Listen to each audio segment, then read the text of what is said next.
Hello, friends, and welcome to episode 94 of the CUInsight Experience. This episode is brought to you by our friends at Trellance. From data to insight, the right way.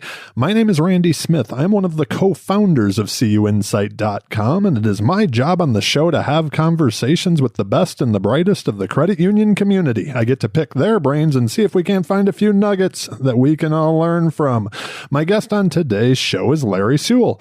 Larry is the VP of Corporate Partnership and Advocacy at Together Credit Union and also the new board chair of the African American Credit Union Coalition. There was so much for Larry and I to talk about on this episode. AACUC has a ton going on the past few months and big plans for the future as well. And we talked about everything going on there as well as the work Larry and the team at Together Credit Union are doing in St. Louis. Larry came up through the credit union ranks as a trainer and has been helping build leaders his entire career. He now focuses on the credit union's partnerships and advocacy. And you can tell that bringing education and mentoring to that role is something he's been doing as well. I really enjoyed this conversation. I could have honestly talked to Larry for hours. He had some great hacks throughout that I think we will all take something from. As always, we have some fun at the end of the show with the rapid fire questions. So without further ado, I give you my conversation with Larry Sewell. Enjoy. Larry, welcome to the show. Thank you very much. Thanks for inviting me. I'm looking forward to chatting with you. Oh, me too. Before we went on the air, we were just talking about the fact that haven't seen each other since GAC, and quite honestly, probably haven't seen many people since that time. Interesting world we're living in, and gives us a lot to talk about. Yeah, that's for sure. Right? So I want to start with just on that. I always feel weird if we don't talk about it, but there's so much going on. As you and I were talking about, before we hit record, the hot spots for this virus seem to move around the country at different times. Kids are back in school. We all have a lot of things going on inside and outside of work. Any hacks you have on, keeping the team feeling connected, keeping those groups that you're associated with connected from a distance? Yes, absolutely. This new reality, Randy, definitely requires more creativity and ingenuity on everyone's part, from corporate leaders to staff members, employees. We've all had to become a bit more creative than we thought we would ever need to become, I am sure. For us, really here at Together Credit Union in St. Louis is ensuring that our employees are safe, they feel valued, their well-being is intact, health, their children staying home these days. All those things are really important to people. So yes, we have to do other things to ensure that employees and staff members remain engaged. And some of the things we've done here is I appreciate that the fact that our CEO, Bob McKay, he holds virtual weekly updates to all the staff members for sure, to keep everyone involved, whether it's involved in how the organization is doing financially or how he's doing, board updates, things like that, what we're doing in the community.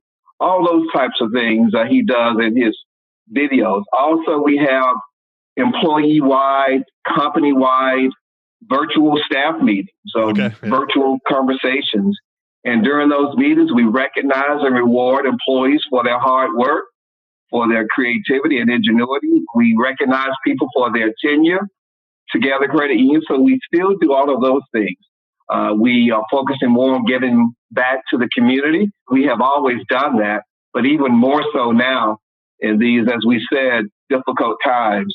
And we're about to start some listening circles too within the credit union through our corporate affairs and social engagement officer. But yeah, so we're doing all those things, Randy, and more to keep people engaged. I was going to ask you, Larry, I know you work in a lot of different partnerships with the community. So how about outside the credit union, the four walls, as far as keeping connected with the partners you have around St. Louis and quite honestly, across the country? Yes. Before all of this, we were personally connected. We would make visits because part of my job, a big part of it is engaging our select employer groups, or we call them SEG. So as the vice president of corporate partnerships and advocacy, obviously, a great deal of my time is spent working with our select employer groups.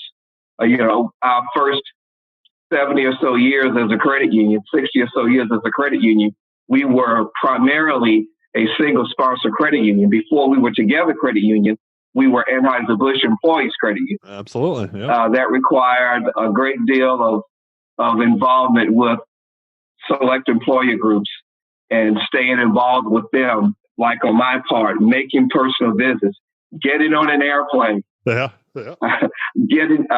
talking with people, visiting people. Now it looks like those days are about gone.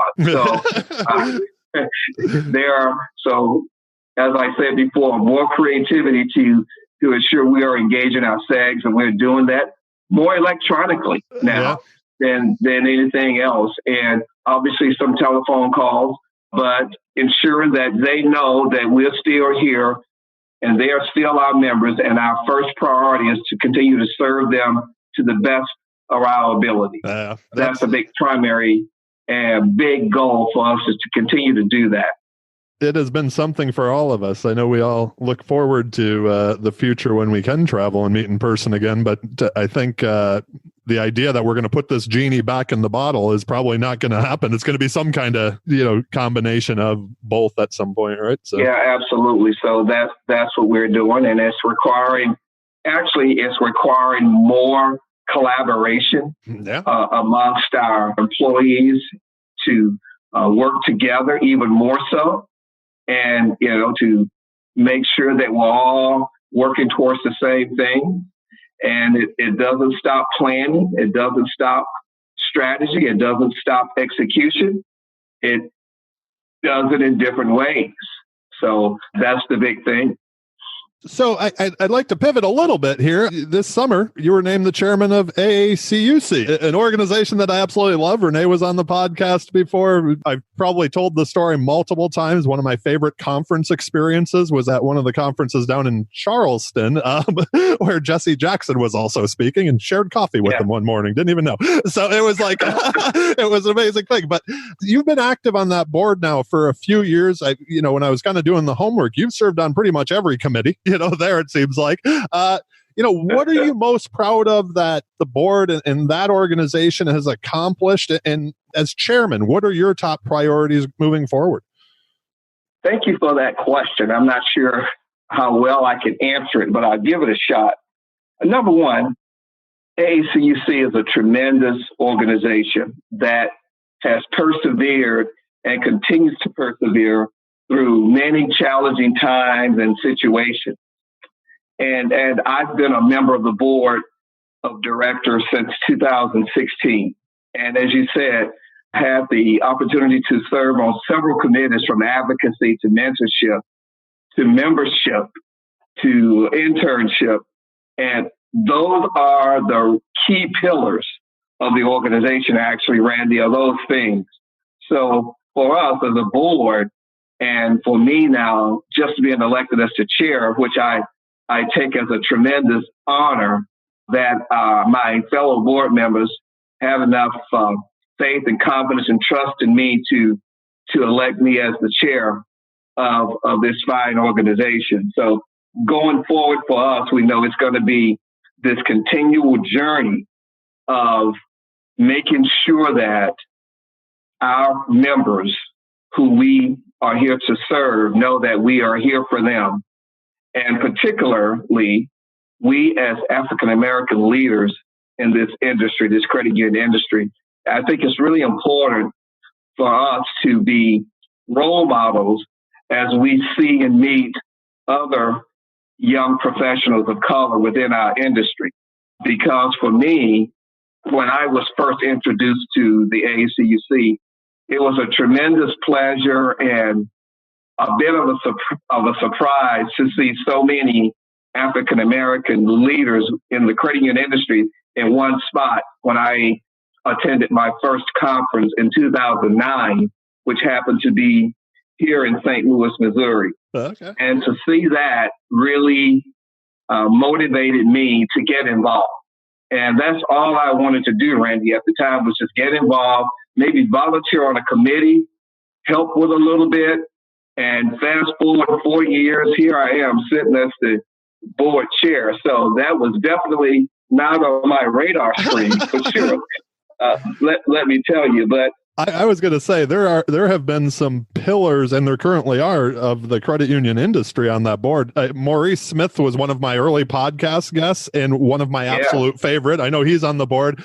And this, I will tell you, coming up in a few weeks after yours, I just reached out to him. I know he's not on the board anymore, but I had the opportunity last year to spend about a 3-hour delay in the Nairobi, Kenya airport with Mr. Bert Hash. And the conversation, just the two of us, we almost missed our plane. And I assumed we would do the podcast in person at some point. I just reached out to him and I was like, Mr. Hash, we need to do this. Who knows when we'll travel again. But yeah, so I mean, one of the things that I absolutely love most about the organization is the fact, and you use the word pillars, is the mentorship and internship. So it's bringing others along, right? I think that's just fantastic just a way to create change. And that kind of brings me to my next question. I think Renee would hurt me if I didn't bring this up. So if other credit union leaders want to get involved with the commitment to change that's out there, what are the first steps they should take? I'm not sure if they are in any kind of order, but whatever credit union leaders may decide to do with this commitment to change. As you know, we've been in this tremendous commitment to change opportunity here this past summer. I could say now we're almost in the fall. And just be intentional. It can't be something that you feel, well, let's just do this because it's popular now or it's in the news now. It has to be deeper than that. It has to be part of a credit union strategy. So to me, number one, let's be very intentional about getting involved. And it might mean stepping outside of our norms. It might, if I'm looking to recruit or bring people in to work in my credit union, and I want to get a different look or feel to that job or that position or to that department area, then let's look where I don't normally look. There are many, many sharp young people of color, African Americans, who are in our outstanding HBCUs across the United States. Absolutely. So credit union leaders aren't going to those African American credit union colleges and universities. Please go there. There are some tremendous young people in those fine institutions. And remember, those HBCUs, they were there when we couldn't get into I would call the mainstream schools today. Yep. So there are very talented young people attending HBCUs for sure. So volunteering, getting out. If there are small businesses in your area that may be minority owned, whether it's women or people of color or other ethnicities, get involved. If you like to change your board and how it looks, get involved. Ask those small business leaders to maybe sit in on a board meeting. Maybe not so much these days, but you can still do it virtually. For sure. Build a bench strength that's diverse within our credit unions or any company or organization, really, having a bench strength that's ready to go. And one other thing, Randy, that's really important to me, and that is sometimes when people say or have the opportunity to hire a person outside of who they would normally hire, don't think that you're settling. Right. You're not settling. Yep. There's tremendous talent. If anything, you're probably going to be improving your organization, and you're not settling because you hire someone who may be a minority. I get really, really firm on that, and to know that all people can bring value to an organization. So no organization has to settle when it comes to bringing on people of color and women in this day and time at all. I could not agree with you more. I am so glad you said that too. So, I'd like to talk a little bit about disruption that we're seeing going on in financial services overall. This was happening before COVID, but it sure does seem like that pace of change is, let's just say, got even faster, I think, over the past few months. Is there something you think overall credit unions need to just kind of fundamentally do different to stay competitive and relevant, in the future years? Yes, for sure. For me, and it's just something I've really taken an interest in over the last maybe 5 to 6 years, Okay. is that we, credit union leaders, particularly leaders who are in larger credit unions, for example, there are many of our credit unions across the United States, many of our 5,500 or so, I think now, and our 120 million members, is that many of those credit unions are small. Yep, absolutely. And we have been over these last several years losing too many of our smaller credit unions. And I know there are merger and acquisition opportunities that occur. And, that's better than a credit union, a smaller credit union having to close, for example, because the credit union may not be able to adhere to all of the regulatory and compliance requirements that have been levied upon financial institutions these days because of things that big banks did back during the recession of 2008, 9, and 10. So if we can slow the progress of losing so many small credit unions and keep those credit unions in those smaller communities where they may be the only financial institution there.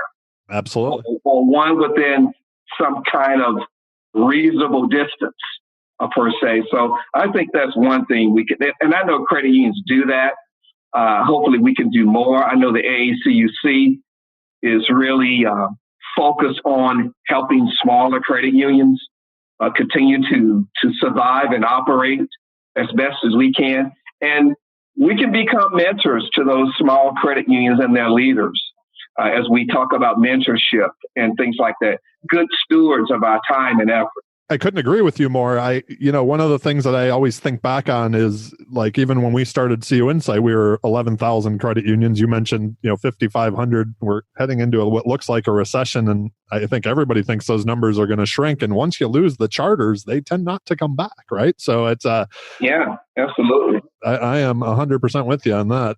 Last question in this first section. If we were to sit down a year from now, what are you most proud of that you and the team and the board at AACUC have accomplished in the year to come? If you could break out that, foggy crystal ball for me.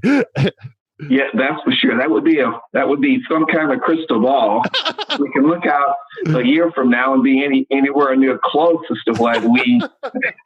But since you posed the question, I think and I'll give you AACUC and then maybe here at Together Credit Union as well. So as the new chair of the board, one of the things, if we can fast forward a year from now, and I'm being a bit reflective, I guess, is that we've started and it is being used and people are attending, would be number one, Randy, the DEI Leadership Academy. Oh, yeah. Yep. That we are looking to do. Extremely important initiative that we've started and really looking forward to launching sometime early next year. And this will be primarily for our credit union leaders to be involved with, so they can go back to their own credit unions and implement those types of DEI changes, or maybe not so much changes, but enhancing what they're already doing. So we want to be able to help credit union leaders do that. I've heard Jill and Renee talk about that a lot, building that out, and I think it's going to be a fantastic program, that's for sure. Total layman, on this, but it reminds me of like creating that type of community like the foundation has with DE and the development educators, but for DEI practitioners and everybody. I absolutely love the idea. So that'd be a great success if we get that up and running for next year. I would love to see that too. That would, yeah. And obviously we're still in the midst of our commitment to change initiatives. Absolutely. So we're still having these great conversations about Credit Unions Unite Against Racism and our Commitment to Change series, our conference last month, that 5-day Commitment to Change series we had during the middle of August. Yep. Was a fantastic start for us. We didn't start out planning on having a virtual conference that way. We didn't start the year thinking we'd have to have these commitment to change conversations. But, sometimes society and the world will throw you sometimes people see a curveball out. Maybe this one was a changeup. Oh, yeah. That you still have to keep the bat in your hand and try to hit. And so what I'm most proud of is that the African American Credit Union Coalition was one of the first, if not the first, credit union organizations to decide to stand up and stand out and start these conversations. And we were probably, Randy, the organization who needed to be out front. Absolutely. On this. I sometimes say the organization with probably the least amount of resources showed the most initiative in getting out front and having these conversations about what was going on in our society.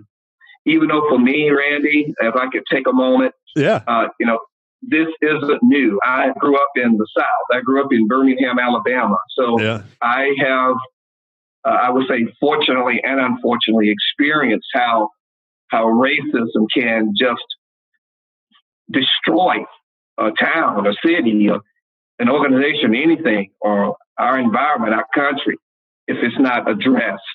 And growing up as a kid, there were movie theaters on a Saturday morning I just couldn't go to because my skin is brown. We kids, we weren't allowed in those theaters. I could walk from my house in about 10 minutes.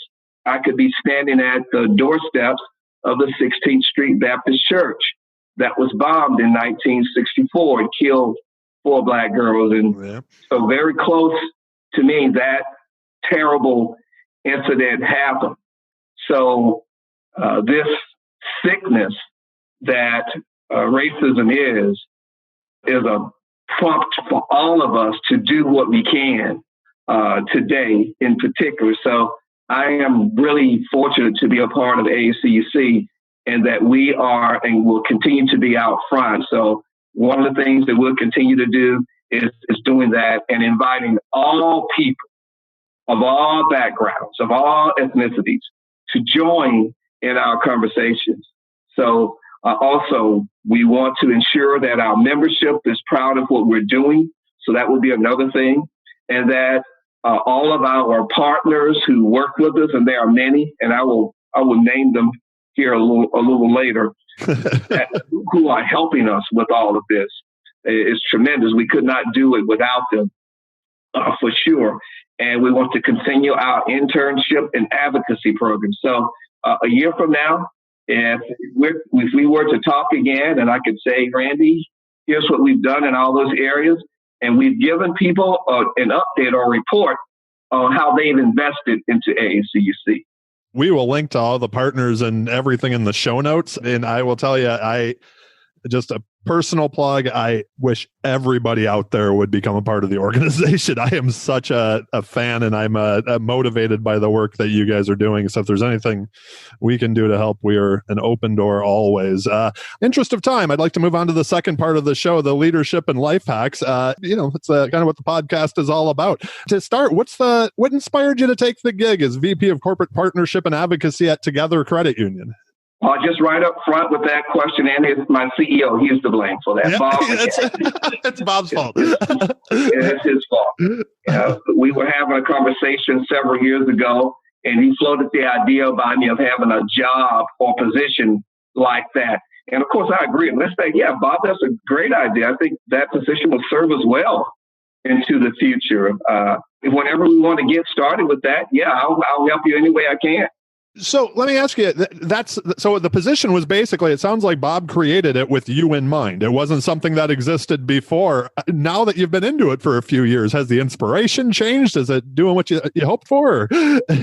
Yeah, the inspiration has definitely changed. And yes, I'm not sure if he had me in mind, but I did not know he had me in mind. That's for sure. So there are many other talented people in the credit union who could do this job for sure. But somehow it landed in my lap. But as far as the inspiration goes, yeah, I'm into my 4th year now, my 25th year with the credit union. Wow. I'm really by trade and by vocation. I'm a trainer. I'm an organizer. I'm a mentor coach. So that's what I've been doing for the credit union for the majority of my 25 years here, for sure. But yes, this job has allowed me to maybe get more out front and get more involved with our membership communities, our overall employees. So it has allowed me to grow in that respect for sure, Randy. So yes, I really appreciate and value the opportunity I have to do something different than what I really did my first 20 years with the credit union. So let me ask you this. I'm excited to ask you this question. Is there something that the folks at Together Credit Union have heard you say so many times they can finish your sentence as one of the leaders? Yes. We just, it is very important for us to reach consensus on this. Reaching consensus is probably what I would say most of anything else is. People know Sewell wants to reach consensus. Let's reach consensus. That's probably it for me. I love that. Is there a common myth about being a good leader or leadership in general that you would just want to debunk? For me, is that you have to have a formal title to be a leader. There are so many leaders without titles. There are many more leaders without titles than there are with titles. So if it was something I could debunk, it would be there is no requirement to have a formal title to be a leader. You know, it's so interesting. We're 90 some episodes into this podcast, and you are the second person now in a row to say the title. And when Shruti said it on the last episode, I was like 100%, right? You don't know who the people can be leaders in any area of the organization or anywhere in the world, quite honestly. I absolutely love that. Absolutely. When you look back to earlier in your career, and you just mentioned for 20 years, you were really doing the training and mentoring. So I can't wait to ask you this question, but what mistakes did you make as a young leader? And what are those mistakes while you're doing this mentoring and training that you see young leaders make over and over? Well, a laugh probably tells. I wish there was just, one mistake I could highlight. But if you ask for one, I would say for me, it's with delegation. You go through all the schools, the management schools and business schools, and you talk about, the 5 principles of management and leadership, and delegation is one of those. But for me, the lesson learned for me early on was that even though you may delegate something, Randy, it doesn't mean you're not responsible and still accountable for what you delegate to someone else. That is I couldn't agree with you more on that. And it's I think it's one of those tough things to learn, right? I've had the conversation on the podcast often where, many people, as they move up in their careers, it's because they've done good work, right? They've kind of been that put your head down, do good work. And then you get to a leadership position and you have to bring others along with you, right? And you're still responsible for the outcome or failures, whatever it happens to be.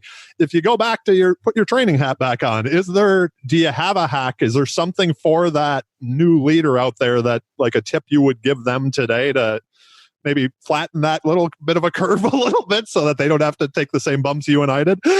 Yeah. Take the advice of those who've gone through the experience. Absolutely. You really don't have to go through it yourself. Isn't that the truth? Oh, we could save you some trouble and some heartache, just by listening a little bit. I know it's good to experience some things. Yeah. But there are others where, you know what, if you've already done it and this is how you experienced it, and you're telling me this is the best way to go about doing something, that might be a good thing to listen to. Absolutely. We already touched the stove for you. It's hot. You don't have to do it again. Yeah. Has there been a piece of advice or a life lesson that you received earlier in life that you find yourself going back to over and over in your career? Yeah. That for me, it has been the fact that there is always time, I believe, and there is always space to exercise good logic and common sense. I like that. When I have to make decisions about things or something, and it's good to look at the numbers. It's good to look at the data and the history. But a long time ago, I learned there's always room for common sense and good logic. So whenever I can put those two things into play, I do it. So that's what I encourage. The Lord gave us a brain and mind for a reason. Yeah. He gave us 5 senses for a reason. This sounds like something that would have been maybe instilled from a parent or grandparent or something. Is that the case, or is it? Absolutely, man. Absolutely. You can get as much book sense as you want to, but you better be able to use some common sense when the time comes to use.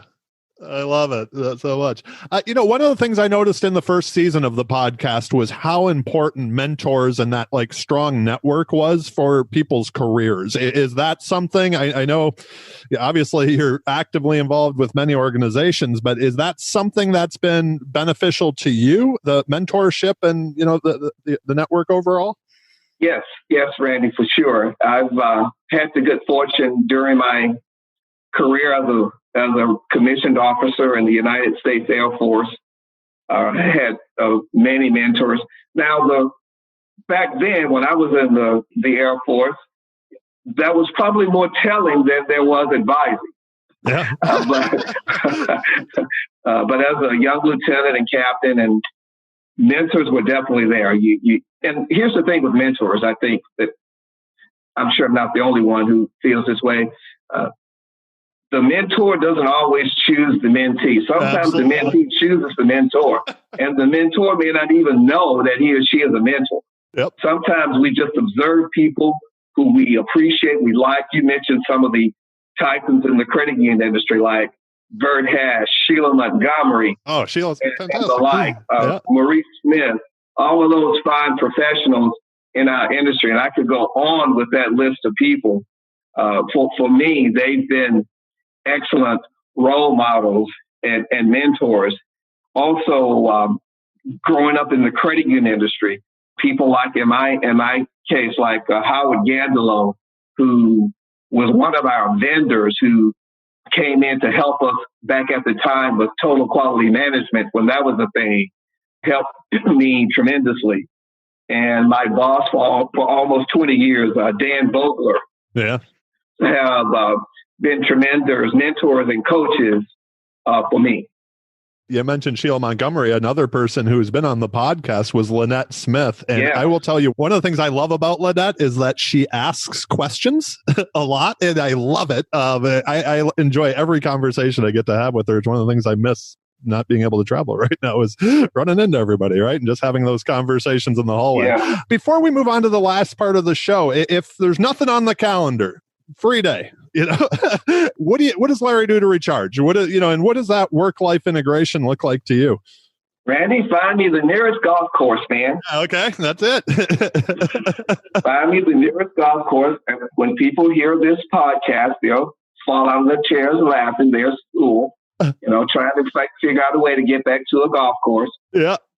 But it's for me that, but also I think also for me, spending time with my family for sure is important. I also like to volunteer in my community. I'm also the chairman of our planning commission in my city in Fallon, Illinois. All right. So I try to give back there as well. So keep him busy. So an off day, one of those things, yeah. How are you finding the time to get on the golf course with all that?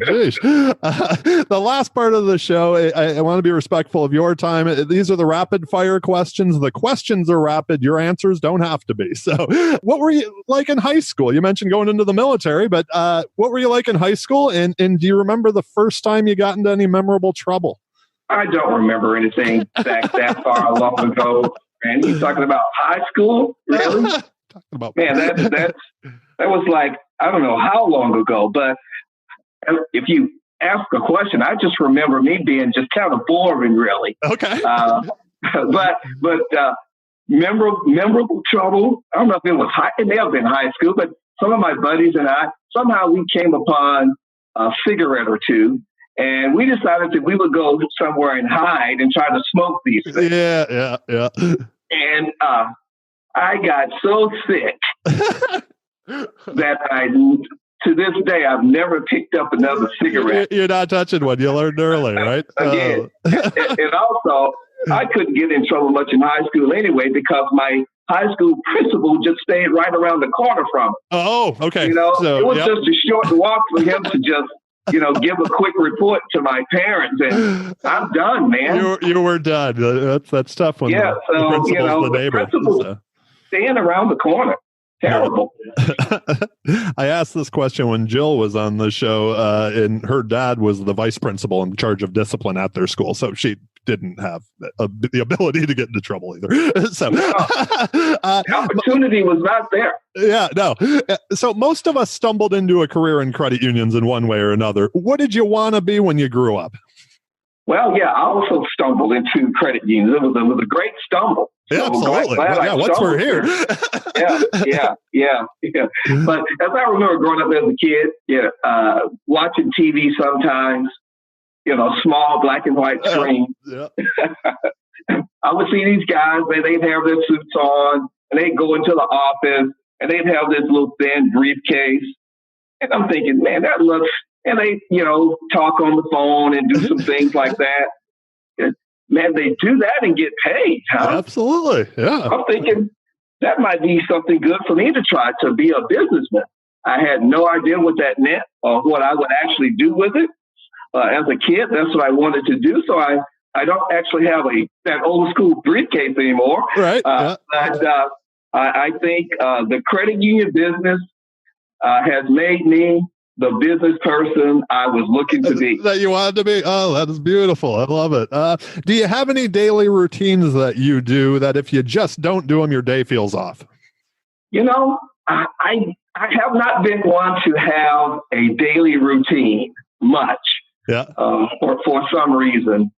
If something comes to mind on that day or that morning, hey, I'll do it. That's what you jump up and do, right? Yep. Yeah, whatever that might be. So I like that part of it and not sticking to a routine per se. Obviously, there are certain things we do every day, the same thing, but just a sequence of things that I have to do, not really. Sometimes, people have to have their coffee before they do anything else. That's the routine.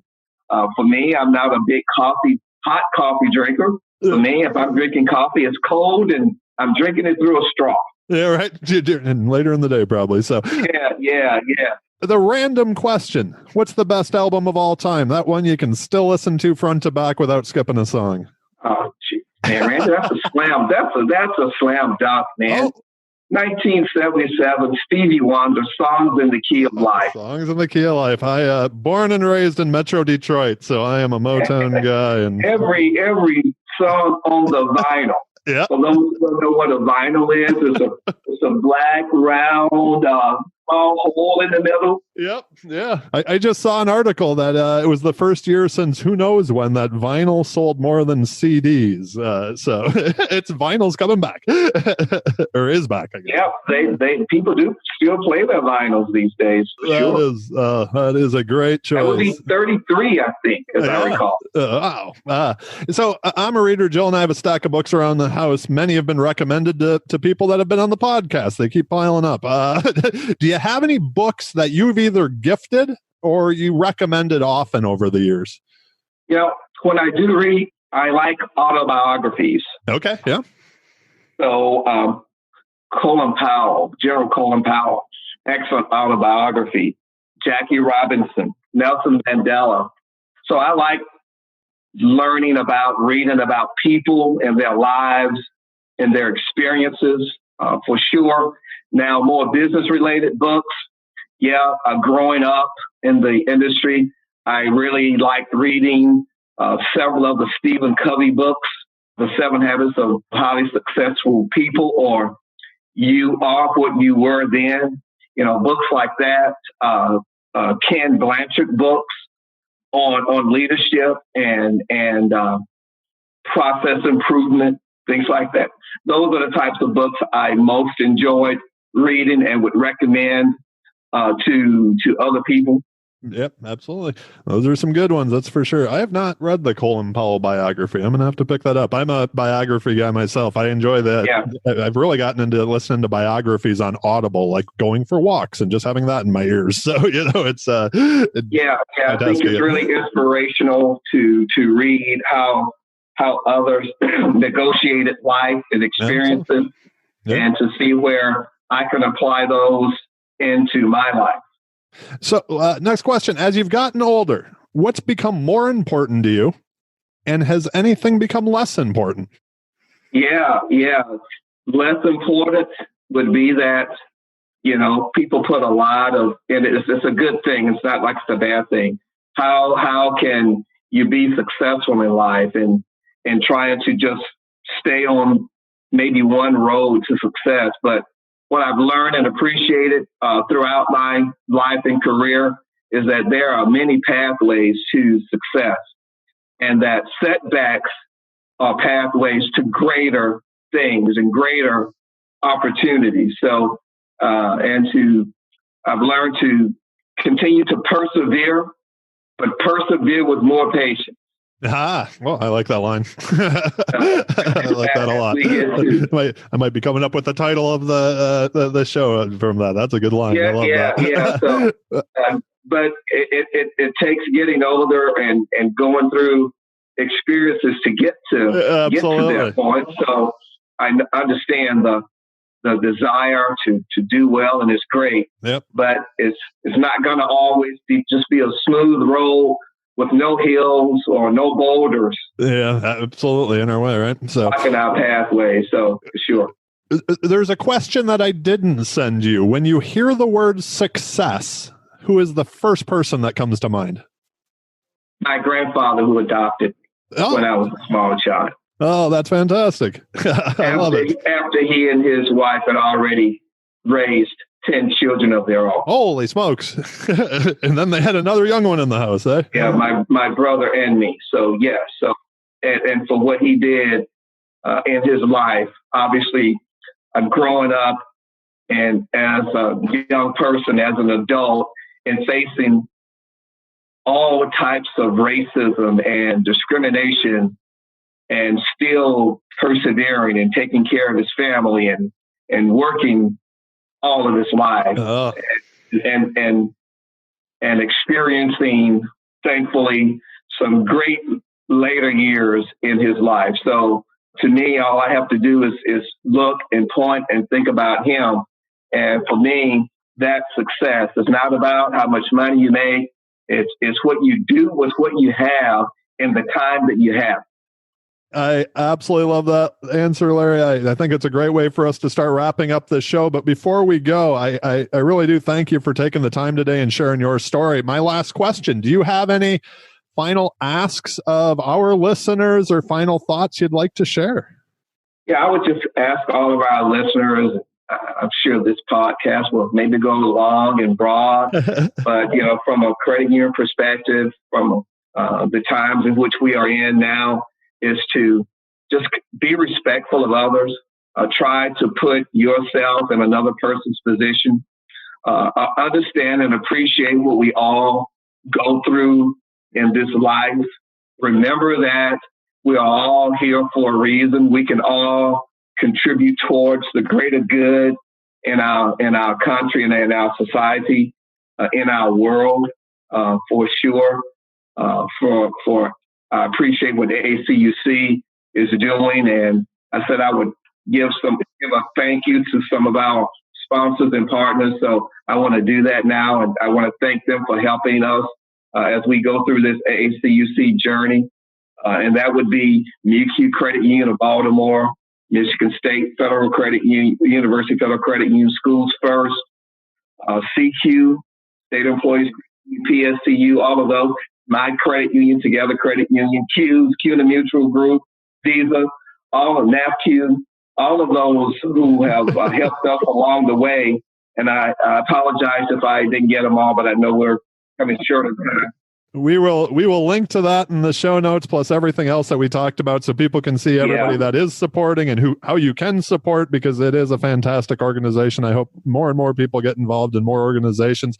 If people have more questions of you personally, best way to get a hold of you: LinkedIn, Twitter, email. What's your poison, I guess?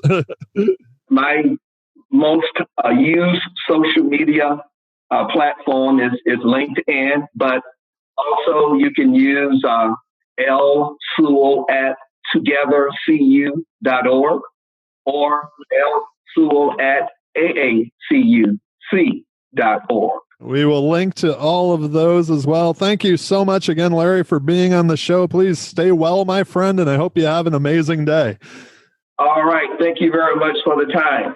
Before we go, I would just like to give a big thank you to all of you for listening. We wouldn't be able to have this much fun doing what we do without you. Once again, thank you to Larry for taking time out of his busy schedule to share his experiences with all of us.